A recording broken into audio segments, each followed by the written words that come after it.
Qu'est-ce qui a suscité en vous le spectacle de la fameuse altercation dans le bureau ovale du 28 février entre Zelensky, Trump et surtout, je dirais d'ailleurs, son vice-président Vance, qui était particulièrement véhément et a enjoint plusieurs fois le dirigeant ukrainien à remercier Washington pour les milliards d'aides américaines qui lui ont été accordées?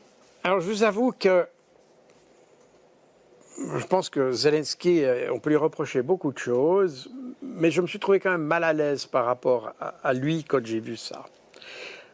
Parce que mon sentiment de l'ensemble de l'altercation est un peu la même que quand j'entends Emmanuel Macron. D'ailleurs, j'ai l'impression de voir des coqs qui se battent. Enfin, c'est un peu le... C'est moi le plus grand, c'est moi le plus fort, c'est moi qui parle le plus fort. C'est un peu le sentiment que j'ai eu. Alors, évidemment, la discussion qui a duré 50 minutes, le moment chaud, si vous voulez, il est devenu chaud à partir du moment où Zelensky s'est un peu cabré par rapport à une déclaration de J.D. Vance. Je me dis la chose suivante, je me dis, Zelensky c'est un type qui a tort ou a raison, et qu'il le fasse bien ou qu'il le fasse mal, c'est autre chose, on peut discuter ça. Mais il vient ici, il vient à Washington dans le but de défendre son pays.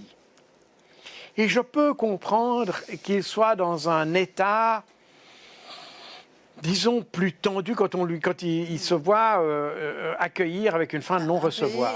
Qui a plus de 700 000 morts, rappelons-le quand même.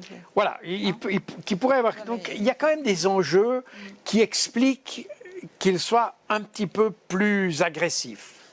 Par ailleurs, même si Trump a raison quand il dit qu'il n'a pas de carte, etc., mais ce n'est pas une raison pour accabler n'est-ce pas ? On est toujours dans une relation, et je pense qu'il doit y avoir entre les pays, que les gens soient gentils ou méchants ou je ne sais pas quoi, il doit y avoir un certain respect qui s'instaure. Et quand vous avez chez vous et c'est la même chose d'ailleurs quand vous avez des gens qui viennent chez vous. Tout à fait, ouais.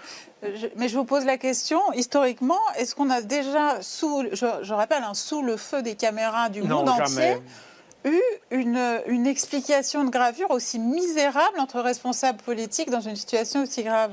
Non, on n'a jamais eu ça, enfin à ma connaissance, on n'a jamais vu ça.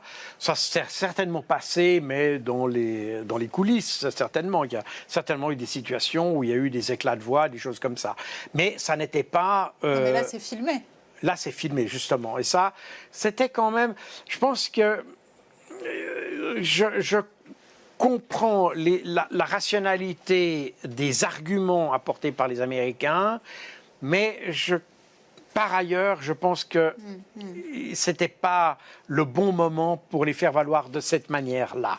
Et je pense qu'on aurait dû donner un peu plus de crédit à Zelensky.